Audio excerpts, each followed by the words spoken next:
falado com a sua igreja, e eu acho lindo como Deus ele interage com a sua igreja. O nosso pastor leu uma palavra introdutória que fala a respeito do reino que dura para sempre. A irmã Andréia louvou um louvor que diz: guarda o teu contato. O irmão Sérgio, quando leu a palavra da oferta, no versículo 13, ao qual ele não chegou até lá, diz: feliz o homem que encontra sabedoria e o homem que adquire o entendimento. E nessa noite Deus colocou em meu coração uma palavra, ao qual ministrou nela ontem quando estava indo para o culto. Eu tinha uma mensagem preparada, e quando estava dentro do carro do aplicativo, indo ao caminho da igreja, essa palavra queimou meu coração. Eu falei para Manu, vou ter que trocar a mensagem. Cheguei atrasado porque estava terminando o meu esboço para trazer aquilo que Deus ministrou no meu coração.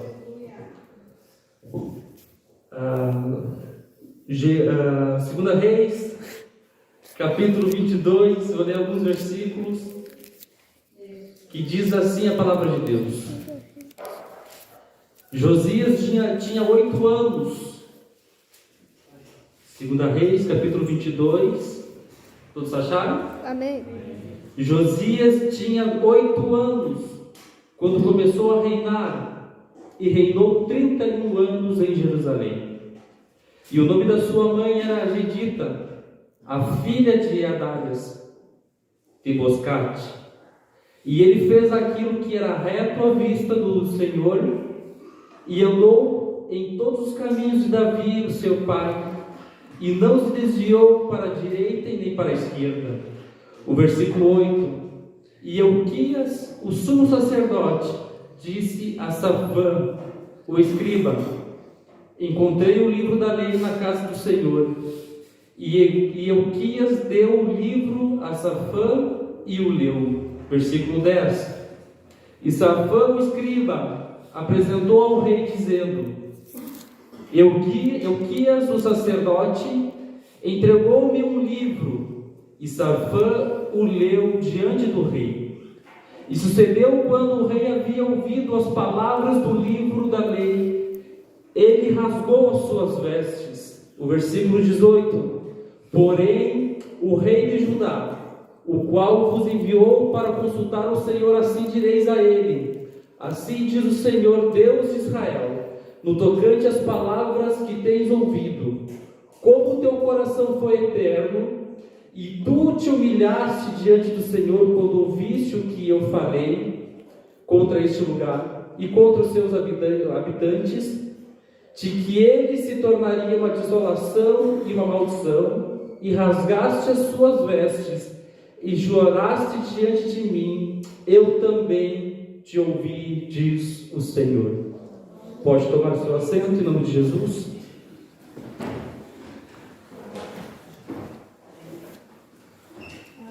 Todos nós somos conhecedores, meus irmãos, no decorrer da história, quando Deus escolhe um povo para chamá-lo de seu. O propósito inicial de Deus era ele governar sobre esse povo totalmente, mas o povo, ele começa a olhar para os povos vizinhos, e agora eles não querem mais que Deus domine sobre eles. Então eles começam a clamar por uma governança humana. Com isso vem os juízes, e dos juízes todos nós sabemos que eles começam a clamar por um rei. E Deus então eles entrega um rei chamado Saul. Samuel unge Saul como rei. Saul governou sobre o povo de Israel por 40 anos. Fez aquilo que era mal aos olhos de Deus. Então Deus envia Samuel para ungir a Davi.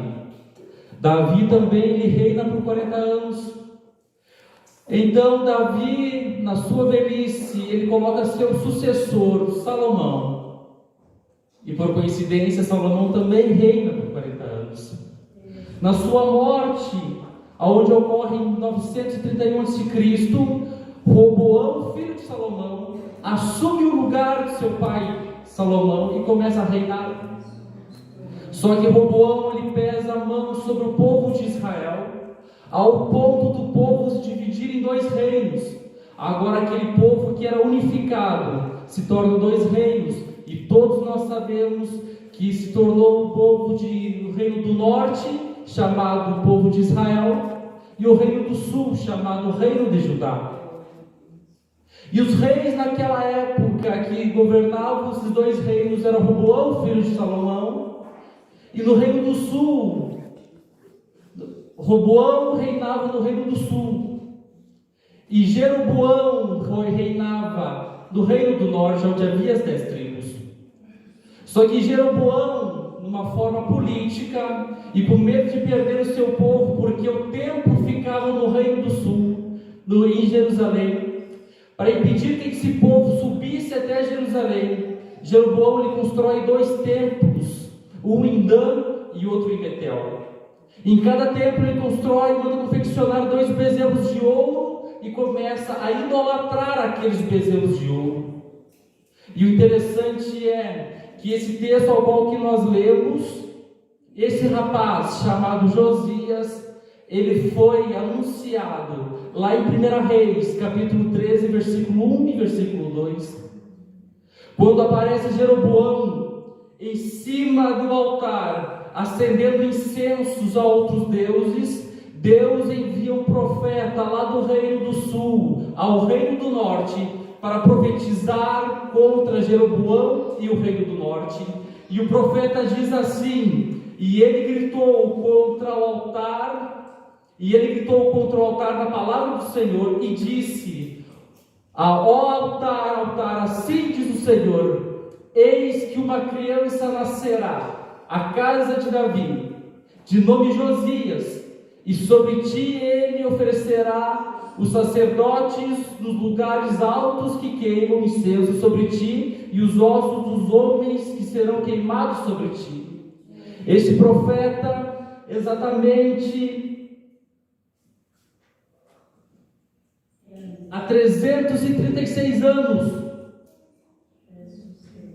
antes de Josias nascer, ele já anuncia o nascimento de Josias e anuncia que Josias seria um rei levantado por Deus para destruir com o culto pagão e destruir aquele templo. Agora, se passados esses 336 anos e chegamos no texto ao qual que nós lemos, algo que me chama a atenção nesse texto é que Josias fala em seu livro, em sua história, que ele reina segundo os passos do seu pai Davi. E isso é muito interessante, Josias chamar Davi de seu pai. Se nós olharmos um pouquinho antes do capítulo 22, vai nos mostrar que Josias ele era filho de Amon, e Amon era filho de Manassés. Manassés ele foi o maior bruxo que existiu nos dias de Israel. Ele cultuou a outros deuses, procurou outros espíritos, ele fez tudo aquilo que não agradou a Deus, ao ponto de Manassés queimar um dos seus filhos a outros deuses. Tudo que nós podemos imaginar de perversidade, Manassés fez em seus dias. Quando Manassés morre, Amon assume o seu lugar. E a palavra de Deus vai dizer que Amon fez tudo segundo seu pai Manassés, fez tudo que não agradou a Deus. Agora Josias tem que reinar no lugar do seu pai Amon, que morreu com 8 anos de idade. E o texto vai dizer: e fez Josias tudo aquilo segundo aos passos de Davi, o seu pai. A primeira verdade que eu encontro nesse texto é que o meu referencial que eu tenho lá atrás, os meus passados, aonde eu nasci, não condiz com o meu futuro. Não é porque que eu nasci em uma família humilde, não é porque que eu nasci em uma família pecadora, não é porque que eu nasci em uma família errada, que eu vou seguir exatamente os passos dos meus pais. Eu tenho o total direito de escolher quem vai ser meu referencial. E esse menino chamado Josias, ele escolheu a Davi. E é engraçado que muitos, quando a gente vai conversar lá fora, muitos vão dizer: eu sou assim, porque meu pai também era. Eu bebo porque meu pai bebia. Eu fumo porque meu pai fumava. Eu bato, eu adultério, eu faço tantas coisas porque meu pai também fazia. Mas está no momento de nós procurarmos um referencial. Eu não pude escolher a casa que eu nasci, mas eu tenho total direito de olhar para alguém, me espelhar nesse alguém e mudar minha vida ali para frente. Nós temos total direito de escolha, de escolher aqueles que nos representam e aquele que será a minha referência daqui para frente. Glória a Deus.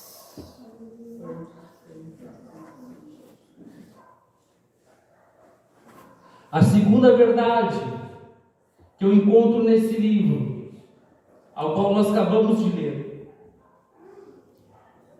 A primeira é que eu não posso escolher de onde eu vim, mas eu posso escolher de onde eu vou. Eu posso escolher de onde eu vou. Eu posso escolher meu referencial. E o conselho para a igreja: olhe para a vida do nosso pastor. Ele é o nosso referencial. Olhe para a vida dos obreiros. Eles são o nosso referencial. Não é à toa que eles sentam aqui em cima. É exatamente para vocês olhar para cima e falar: eu quero ser exatamente assim. Eu quero fazer o que eles fazem e eu quero ir para o céu, aonde eles também irão. Amém. Nós podemos escolher nossos referenciais. A segunda verdade desse texto, ao qual que nós acabamos de ler: é possível perder a palavra de Deus dentro da casa de Deus. E isso, quando eu li, eu tremi, e foi exatamente essa palavra que queimou meu coração dentro daquele carro, que é possível nós perder a palavra de Deus dentro da casa de Deus. No meio daquela bagunça onde Josias mandou reformar aquele templo, eles encontraram o livro da lei. E quando Josias lê aquele livro, ele rasga as suas vestes. Ele se humilha na presença de Deus. E nos dias de hoje, nós corremos o risco de nós perder a palavra na casa de Deus. Quando nós perdemos a palavra dentro da casa de Deus, nós sofremos duras consequências. A primeira é o pecado. O pecado começa a entrar na vida da igreja, porque aquilo que é o certo se torna errado, e o que é errado começa a passar a certo, porque nós perdemos a palavra de Deus. A segunda coisa que nós perdemos, quando nós perdemos a palavra de Deus, nós perdemos a sensibilidade do Espírito Santo. Nós não sentimos mais a vontade de buscar a Deus, nós não sentimos mais a vontade de estar no centro da vontade de Deus, porque nós nos afastamos da palavra de Deus. E Oséias já dizia no seu livro: o meu povo perece por falta de conhecimento. Quando eu perco a palavra de Deus, eu perco os meus referenciais. Nós perdemos a nossa identidade de cristão, porque quando o mundo nos olha lá fora, eles não conseguem nos enxergar como cristãos aqui nessa terra. Eles começam a nos olhar como apenas mais um. E lá no meu trabalho eu tenho enfrentado algumas lutas, ao qual dessa semana que se passou, alguns me questionaram: mas vem cá, Vocês não são cristãos? E o pastor conhece a história, onde tem um supervisor meu, que ele é cristão, e nós estávamos em pé de guerra. E ontem pela manhã, logo que eu cheguei ao meu trabalho, eu mandei uma mensagem para ele: assim que tu chegar, eu quero conversar contigo. Entramos naquela sala, e eu cheguei para ele assim: senta e vamos conversar. E quando nós estávamos conversando, eu falei assim: meu irmão, o motivo de te chamar aqui para conversar contigo é que nós estamos envergonhando o evangelho ali fora. O motivo de te chamar aqui para conversar contigo é porque o hospital inteiro está notando que nós não estamos se olhando e nós precisamos viver em unidade e união. E eu cheguei para ele e falei assim: meu irmão, me perdoa. Me perdoa se eu te fiz algo que te fez se afastar de mim. Me perdoa se eu fiz algo que fez que criasse esse atrito e que o povo reconhecesse que nós não somos cristãos. Porque a Bíblia vai dizer que o mundo vai reconhecer que nós somos discípulos de Cristo quando de fato nós amarmos uns aos outros. Glória a Deus. E aí naquela sala ali nós nos abraçamos, nos perdoamos. E quando nós descemos daquela sala, o pessoal olharam para nós assim: o que aconteceu? O que está acontecendo? Vocês estão diferentes. Eu falei: nada, a gente é irmão. A gente é irmão em Cristo, nada aconteceu. Porque o mundo, eles notam quando a gente tem algo de errado, mas o mundo nota quando nós estamos no centro da vontade de Deus. Aleluia. É notório. Oh, meu Deus. Aleluia. Quando nós perdemos a palavra de Deus, nós deixamos Deus de lado e começamos a olhar para os meus próprios prazeres e para minhas próprias vontades. Meu Deus. Quando eu olho para os dias de hoje, o mundo está tão acessível ao conhecimento, e nós ligamos lá aquele aplicativo do YouTube e vamos assistir algumas mensagens que correm aí fora. São mensagens tão mundanas, mensagens tão terrenas, como se Jesus nunca mais fosse voltar. É mensagens de sabor de mel, como quem diz: se ele me magoou, se ele me pisoteou, então eu tenho que pisar e tenho que magoar nele, eu tenho que causar mágoa nele. E se esquecemos que nós não merecíamos estar aqui, mas um dia Jesus nos resgatou. Aleluia. Eu era o pior dos piores do bairro Záquia, mas um dia Jesus me olhou, Jesus me perdoou, Jesus me resgatou. Quem sou eu para não perdoar o meu irmão? Quando nós deixamos a palavra de Deus de lado, esquecemos da palavra de Deus, nós nos esquecemos de nos amarmos, e nós não podemos deixar chegar neste nível. Aleluia, Jesus. Oh, glorioso Senhor. Aleluia.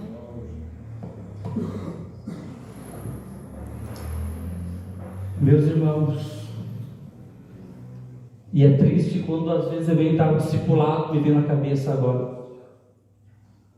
Eu abro a igreja, venho fazer minha oração, e eu chego aqui nesses bancos aqui, um dia eu acumulei 10 Bíblias em cima daquela mesa. Como é triste a gente esquecer a palavra de Deus. Será que nós estamos lendo, gastando tempo com a palavra de Deus? Spurgeon disse certa vez que há tanta poeira sobre a capa da sua Bíblia que é possível escrever condenação com os próprios dedos. Pensamos que abrir a Bíblia na sala da nossa casa, no Salmo 91, é Deus falando, então a Bíblia já está com o Salmo 91 amarelada, porque ela fica intacta. A palavra de Deus, ela foi feita para ser lida, meus irmãos. Isso aqui não é só um objeto para me carregar, para mim levar embaixo do braço, para me aquecer embaixo do casaco. Essa palavra é para ser lida, porque é aqui que a gente vai encontrar instruções para nossas vidas. E a maior prova, meus irmãos, que a palavra de Deus não está sendo esquecida e nós estamos nos afastando dela. A maior prova disso foi comprovada agora nessas eleições. E eu sei que muitos não gostam de falar de política, mas tem que falar em política sim. Tem que falar de religião sim. Porque se nós não falarmos de política, os corruptos sempre estarão governando sobre a terra. E se nós não falarmos sobre religião, os falsos profetas continuarão utilizando o microfone para instruir errado a sua igreja. E nós precisamos discutir esse assunto sim. A maior prova é que nós nos afastamos da palavra de Deus e esquecemos dela é que 20% dos evangélicos votaram num ser humano que é totalmente contra aquilo que a palavra de Deus abomina. A maior prova que nós estamos longe da palavra de Deus, que esses 20% de evangélicos, em número são 7 milhões de crentes que se chamam de evangélicos, votaram no ser humano que é a favor do aborto, da prostituição, da pedofilia. Aonde está a palavra de Deus? Será que as igrejas não perderam a palavra de Deus dentro da casa de Deus? Será que os crentes só vêm no culto para sentar e assistir um culto, mas não têm intimidade com a palavra de Deus? Porque se de fato os crentes, os cristãos que se chamam crente evangélico, que batem no peito e falam: Jesus, eu te amo, na hora de votar, votam num ser humano que abomina este livro. Votam num ser humano que aprova tudo que este livro condena. Será que nós de fato perdemos a palavra de Deus? 7 milhões, sabe o que é isso?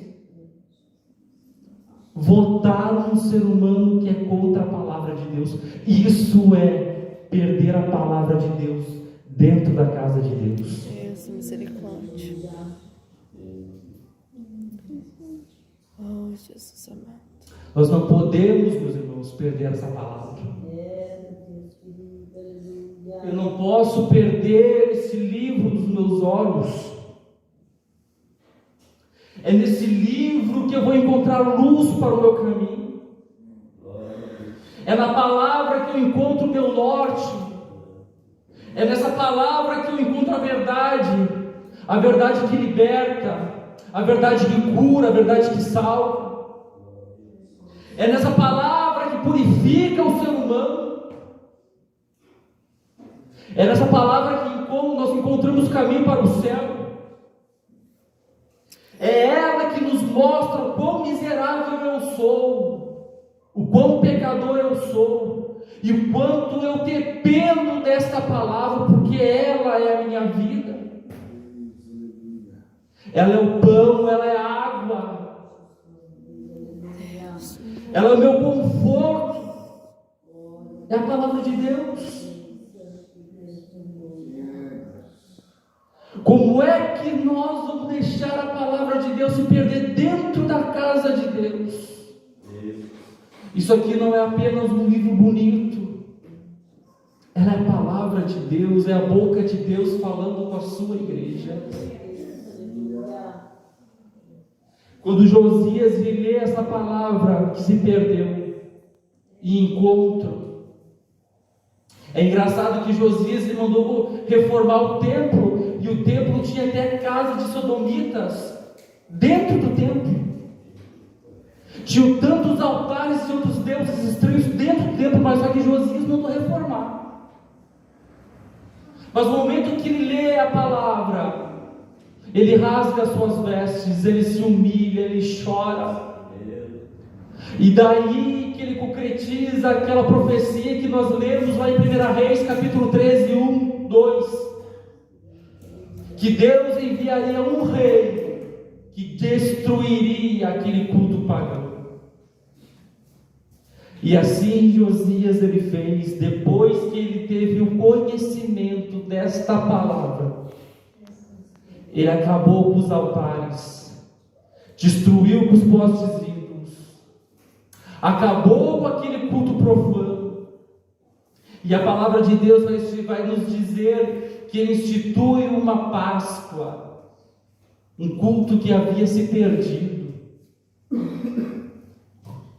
E a Páscoa nada mais é uma representação da morte de Jesus Cristo. Quando nós perdemos a palavra de Deus, nós esquecemos que Jesus morreu para nos salvar, mas ele ressuscitou.